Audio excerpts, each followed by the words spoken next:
Welcome friends. ভারতের সবচেয়ে বড় গণতন্ত্রের উৎসব হল লোকসভা নির্বাচন। এই অবস্থায় অনেকে প্রশ্ন করেন, ভোটার কার্ড না থাকলে কি ভোট দেওয়া যাবে? উত্তর হ্যাঁ, আপনি ভোটার আইডি ছাড়াও ভোট দিতে পারবেন। আপনার বয়স হতে হবে শুধুমাত্র 18 বছর। ভোটার আইডি না থাকলেও অন্য যে কোনো পরিচয়পত্র নিয়ে ভোট দিতে পারবেন।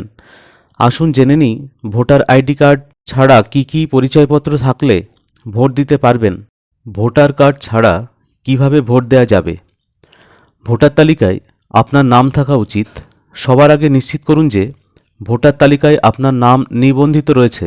এটি জানার জন্য আপনি eci.gov.in ওয়েবসাইট দেখে নিন। আপনার কাছে একটি বিকল্প আইডি থাকতে হবে। আপনার কাছে যদি ভোটার আইডি কার্ড না থাকে তাহলে আপনি ভোট দেওয়ার জন্য নিম্নলিখিত বিকল্প আইডিগুলির একটি কিন্তু ব্যবহার করতে পারেন, যেমন Aadhaar card, driving licence, PAN card, passport, MNREGA, job card, bank বা পোস্ট অফিসের ছবিসহ পাসবুক, কেন্দ্রীয় বা রাজ্য সরকার বা PSU বা পাবলিক লিমিটেড কোম্পানির ইস্যু করা পরিচয়পত্র, ছবিসহ পেনশনের ডকুমেন্ট যদি প্রযোজ্য হয়, শ্রম মন্ত্রকের ইস্যু করা স্বাস্থ্য বীমা স্মার্ট কার্ড, MP বা বিধায়ক বা MLCর দেওয়া সরকারি পরিচয়পত্র। এরপর ভোট কেন্দ্রে গিয়ে আপনাকে উপরিউক্ত বিকল্প পরিচয়পত্র দেখাতে হবে। নির্বাচন কর্মকর্তা আপনার পরিচয়পত্র যাচাই করে আপনার নাম নিশ্চিত করবেন।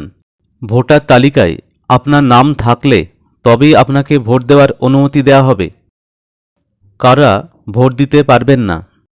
মনে রাখবেন, আপনার কাছে বিকল্প পরিচয়পত্র না থাকলে কিন্তু আপনি ভোট দিতে পারবেন না। ভোটার তালিকায় আপনার নাম না থাকলে আপনি ভোট দিতে পারবেন না। আপনার বয়স 18 বছরের কম হলে আপনি ভোট দিতে পারবেন না। দেখুন, ভোটার আইডি কার্ড কিন্তু একটি অত্যন্ত গুরুত্বপূর্ণ নথি। আপনার যদি ভোটার আইডি কার্ড না থাকে তাহলে যত তাড়াতাড়ি সম্ভব এটির জন্য আবেদন করুন উপরিউক্ত নিয়মে। বন্ধুরা, ভিডিওটি যদি ভালো লেগে থাকে অবশ্যই আপনার পরিচিতদের মধ্যে শেয়ার করুন। ধন্যবাদ। ভিডিওটি শেষে একটি লাইক দিন। যারা চ্যানেলে নতুন তারা অবশ্যই চ্যানেলটিকে সাবস্ক্রাইব করে অল নোটিফিকেশান বাটনটি অন করে রাখবেন, যাতে পরবর্তী ভিডিওর নোটিফিকেশান প্রথমে আপনার কাছেই পৌঁছে যায়। ধন্যবাদ।